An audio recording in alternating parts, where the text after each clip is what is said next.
ஒரு ஊரில் ஒரு மன்னர் வாழ்ந்து வந்தான். அவன் தன் மக்கள் மீதும் மிகுந்த அன்பையும் அக்கறையும் செலுத்தி வாழ்ந்து வந்தான். அவனுக்கு 4 மனைவிகள் 8 குழந்தைகளும் இருந்தார்கள். அவன் அனைவர் மீதும் அன்பாகவும் பாசமாகவும் பார்த்து கொண்டு வந்தான். அவன் மக்கள் மீது மட்டும் அல்லாமல் தன் மனைவிகள் மீதும் தன் குழந்தைகள் மீதும் அக்கறையுடனும் பொறுப்புடனும் இருக்கக்கூடியவனாக திகழ்ந்தான். அந்நாட்டுக்குள் திருடர்கள் வந்ததாக தெரிவிக்கிறார்கள். மன்னர் வேட்டைக்கு புறப்படுகிறார். அந்த திருடர்களை எப்படியாவது பிடிக்க வேண்டும் என்றும் அவர்களை பிடித்து சிறை பிடிக்க வேண்டும், சிறையில் அடைக்க வேண்டும் என்ற நோக்கத்துடன் மன்னரே கிளம்பி காட்டுக்கு செல்கிறார். அவருடன் படைகள் செல்கின்றன. காட்டில் பதுங்கி இருந்து அனைத்து திருடர்களையும் அனைத்து கொள்ளையர்களையும் அந்த மன்னர் பிடித்து விடுகிறார். கொள்ளையர்களை பிடித்து சிறையில் அடைக்கிறார். அவருக்கு உடல்நிலை குறைபாடு ஏற்படுகிறது. அவர் உடலில் ஏதோ விஷப்பூச்சி கடித்ததாக தெரிகிறது. காட்டுக்குள் பதுங்கி இருக்கும் பொழுது மன்னருக்கு ஏதோ ஒரு விஷப்பூச்சி கடித்து அவருக்கு உடல் முழுவதும் தடிமனாக மாறுகிறது. அரச வைத்தியர்கள் வந்து அவரை கவனிக்க சரிவரவில்லை. அவருடைய நோயும் குணமாகவில்லை. வெளியூர்களில் இருக்கும் பல நாட்டு வைத்தியர்களும் வந்து அவருக்கு வைத்தியம் பார்க்கிறார்கள். ஆனால் அப்பொழுதும் அது சரியாகவில்லை. மன்னர் மிகுந்த மனவேதனையில் இருக்கிறார். மக்களும் மனவேதனையில் இருக்கிறார்கள். அவருடைய மனைவிகளும் மனவேதனையில் இருக்கிறார்கள். மன்னரின் உடலும் வெகு மோசமாக ஆனது, மனமும் வெகு மோசமாக ஆனது. அப்பொழுது மன்னர் இறைவனை மனதார பிரார்த்தனை செய்கிறார். அப்பொழுது தோன்றிய இறைவன் கட்டி அணைத்து ஆறுதல் சொல்கிறார்.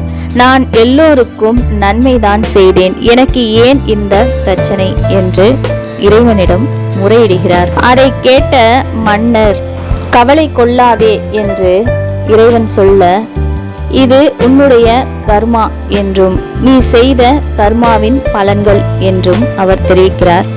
இன்னும் 5 நாட்களில் நீ இறக்கப் போகிறாய் என்றும் கூறுகிறார். என்னுடைய இறப்பை என்னால் ஏற்றுக்கொள்ள முடியாது என்று மன்னர் சொல்ல, இறைவன் இல்லை, உன்னுடைய இறப்பு இன்னும் 5 நாட்களில் நடைபெற உள்ளது என்றும் அந்த இறப்பை நீ தடுப்பதாக இருந்தால் நான் உனக்கு ஒரு சாவி தருகிறேன். அது நரகத்தின் சாவி. அந்த சாவியை நீ கொண்டு சென்று நரகத்திற்கு செல்ல முடியும். ஆனால் உன்னுடைய 4 மனைவிகளில் யாராவது ஒரு மனைவியை அழைத்து செல்ல வேண்டும். அங்கு சென்று 5 நாட்கள் நீ நரக வேதனையை அனுபவிக்க வேண்டும். உன்னுடைய நரக வேதனை அனைத்தும் உன்னுடன் வரக்கூடிய மனைவிக்கும் அளிக்கப்படும். அங்கு 5 நாள் உங்கள் இருவருக்கும் நரக வேதனை முடிந்த பிறகு நீ இங்கு வந்தால் உனக்கு 100 வருடம் ஆயுள் காலம் நான் தருகிறேன் என்று இறைவன் கட்டளையிடுகிறார்.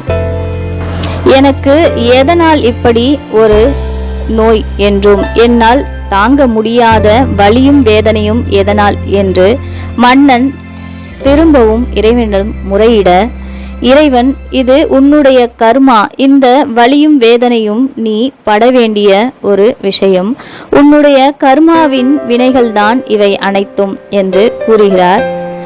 இப்பொழுது நான் கொடுத்திருக்கும் இந்த 5 நாட்களும் நீ செய்த புண்ணியத்தின் பலனால் கிடைத்ததே அப்படின்னு இறைவன் சொல்றார்.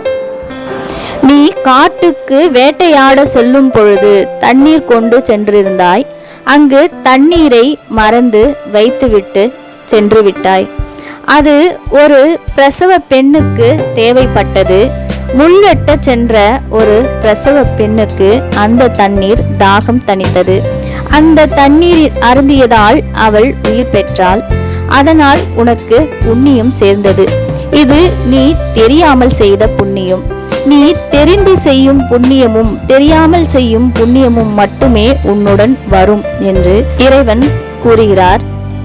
கையில் நரகத்தின் சாவியை கொடுத்துவிட்டு 5 நாட்கள் நீ இங்கு இரு, நான் வந்து உன்னை அழைத்து செல்கிறேன் அப்படின்னு சொல்லிட்டு அங்கிருந்து கிளம்பி விடுகிறார். உடனே மன்னர் தன் 4 மனைவியிடமும் பேசலாம் என்று முடிவெடுக்கிறார். அதில் அவருக்கு 4வது மனைவி என்றால் கொள்ளை பிரியும். அவள் மேல் எப்பொழுதும் ஆசையும் அன்பும் அதிகமாக கொண்டவராகவே இருந்தார். ஆனால் அவளோ எப்படி இருப்பாள் என்று, எப்படி அவளை அழைத்து செல்வது என்று யோசித்தார். இருந்தாலும் முதலில் 4வது மனைவியை நம் அன்பு அதிகம் வைத்தவளை அழைக்கலாம் என்று அழைக்கிறார். ஒரு தனி அறைக்குள் அழைத்து முறையிடுகிறார். இது இறைவன் எனக்கு கொடுத்த நரகத்தின் சாவி. அங்கு சென்று 5 நாள் நரக வேதனையை என்னுடன் நீ அனுபவித்தால் உன்னுடன் 100 காலம் நான் வாழ முடியும் என்று இறைவன் கட்டளை. அதனால் நீ என்னுடன் நரகத்துக்கு வா என்று அழைக்கிறார். அதை கேட்ட மனைவியோ, ஐயோ, என்னால் வர முடியாது. நானோ உங்களுடைய பணத்துக்காகவும் செல்வத்திற்காகவும் வாழ்க்கைக்காகவும் வாழ்ந்து கொண்டிருக்கிறேன். உங்களுடைய வசதி வாய்ப்புகளுக்காகவே உங்களை நான் திருமணம் செய்து கொண்டேன். என்னால் முடியாது, நான் வர மாட்டேன் என்று அங்கிருந்து நகர்ந்துவிட்டாள். மன்னருக்கோ மிகுந்த மனவேதனை ஆயிற்று. நாம் இவ்காலம் இவள் மேல் எவ்வளவு அன்பும் அக்கறையும் வைத்திருந்தோம். ஆனால் நமக்காக இவள் நம்முடன் வர மாட்டாள் என்று நான் நினைக்கவே இல்லை. மிகுந்த மனவேதனையில் இருந்தார். பிறகு 2வது மனைவியை அழைத்தார். 2வது மனைவியும் அங்கு வருகிறார்கள். அவர்களிடமும் சாவியை கொடுத்து இறைவன் இப்படி சொன்னார் என்று தெரிவிக்கிறார். அதை கேட்ட மனைவியோ, என்னுடைய தாய் தந்தையர்களுக்கு நான் ஒரே மகள். அவர்களின் அன்பும் ஆதரவும் என் மேல் எப்பொழுதும் இருக்கும். அவர்களிடம் எப்பொழுதும் என்னை விட்டு பிரிய மாட்டார்கள். நானும் அவர்களை விட்டு பிரிய மாட்டேன். நீங்கள் இறந்தால் நான் உங்களுக்காக கல்லறை வரை வருவேன் என்றும், அதன் மேல் என்னால் வேறு எங்கும் வர முடியாது. நரகத்திற்கு என்னால் உங்களுடன் வர முடியாது என்று 2வது மனைவியும் தெரிவிக்கிறார். இதை கேட்டவுடன் மன்னர் மிகுந்த வேதனை கொள்கிறார். நாம் 4 மனைவி மீதும் இவ்வளவு அன்பாக இருந்தோமே, நம்மேல் யாருமே அன்பாக இல்லையே, உண்மையான அன்புடன் யாருமே இல்லையே, நாம் இல்லை என்றாலும் இவர்களால் வாழ முடியும் என்கின்ற எண்ணம் அவர்களுக்கு தோன்றிவிட்டது. இருந்தாலும் 3வது மனைவியை அழைத்து பார்க்கலாம் என்று 3வது மனைவியை அழைக்கிறார். 3வது மனைவியும் அங்கு வருகிறார்கள். அவர்களிடமும் தனியாக அழைத்து சொல்கிறார், இது நரகத்தின் சாவி. நீ என்னுடன் வந்து 5 நாட்கள் நரக வேதனையை நீ அனுபவித்தால் நான் உன்னுடன் வந்து 100 வருடம் உயிருடன் சந்தோஷமாக வாழலாம், வந்துவிடு என்று அழைக்க, அவளோ, ஐயோ, என்னால் வர முடியாது. எனக்கு குழந்தைகள் இருக்கிறார்கள். நானும் உங்களுடன் வந்துவிட்டால் நம் குழந்தைகளை யார் பார்த்துக் கொள்வார்கள்? அதனால் நீங்கள் இறந்தால் உங்களுக்கு வாசல் வரை வந்து நான் அழுவேன். நீங்கள் இல்லாதது எனக்கு கஷ்டமாகத்தான் இருக்கும். இருந்தாலும் சில காலத்தில் அது எனக்கு பழகிவிடும். ஆனால் உங்களுடன் வந்து என்னால் நரக வேதனையை அனுபவிக்க முடியாது என்று அங்கிருந்து வேகமாக நகர்ந்தாள் 3வது மனைவி.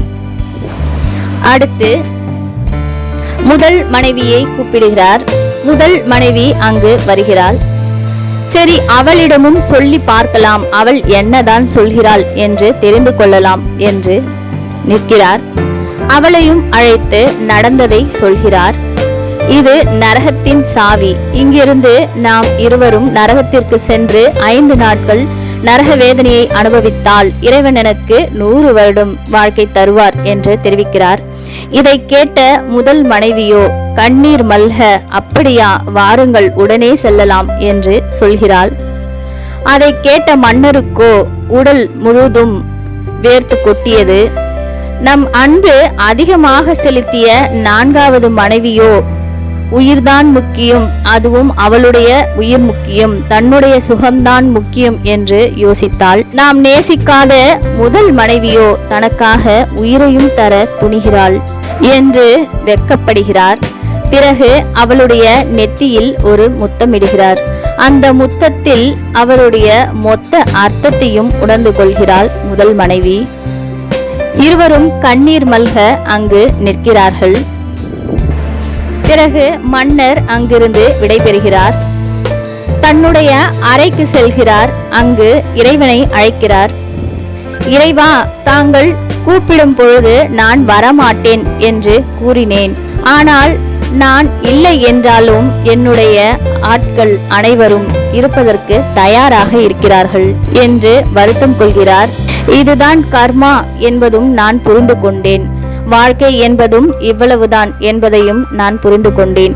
முதல் மனைவி மட்டும் தன்னுடன் அன்பாக இருப்பதையும் நான் தெரிந்து கொண்டேன். அதாவது நாம் யார் மேல் அன்பு அதிகம் வைத்திருக்கிறோம் என்பது முக்கியமல்ல, நம்மேல் யார் அன்பும் அக்கறையும் பாசமும் வைத்திருக்கிறார்கள் என்பதை தெரிந்து கொள்ள வேண்டும் என்பதை நான் நன்றாக உணர்ந்தேன். நான் இல்லாமல் மனைவியும் மக்களும் நாடும் மிகவும் சிரமம் கொள்ளும் என்று எண்ணி இருந்தேன். அதனால் தான் உங்களுடன் வருவதை மறுத்தேன். இனி அது நிரந்தரம் இல்லை என்பதும், தான் சேர்த்த புண்ணியம் மட்டுமே நிரந்தரம் என்பதும், தாம் அன்பு காட்டுபவரை விட தம்மேல் அன்பு காட்டுபவரே என்றும் சிறந்தவர்கள் என்பதும் நான் புரிந்து கொண்டேன் என்று கண்ணீர் மல்க சொல்ல, இறைவன் அவரை கட்டி தழுவி அங்கிருந்து அழைத்து செல்கிறார். இன்று நாம் இந்த பதிவில் தெரிந்து கொண்ட விஷயம் என்ன என்றால், நாம் எப்பொழுதும் நமக்கானது எதுவும் நிரந்தரம் இல்லை என்பதும், நாம் செய்த புண்ணியங்கள் தான் நம்மை காக்கும் என்பதும் இக்கதையின் மூலம் நாம் தெரிந்து கொண்ட விஷயம். நாளை வேறொரு கதையில் சந்திக்கலாம். நன்றி, வணக்கம்.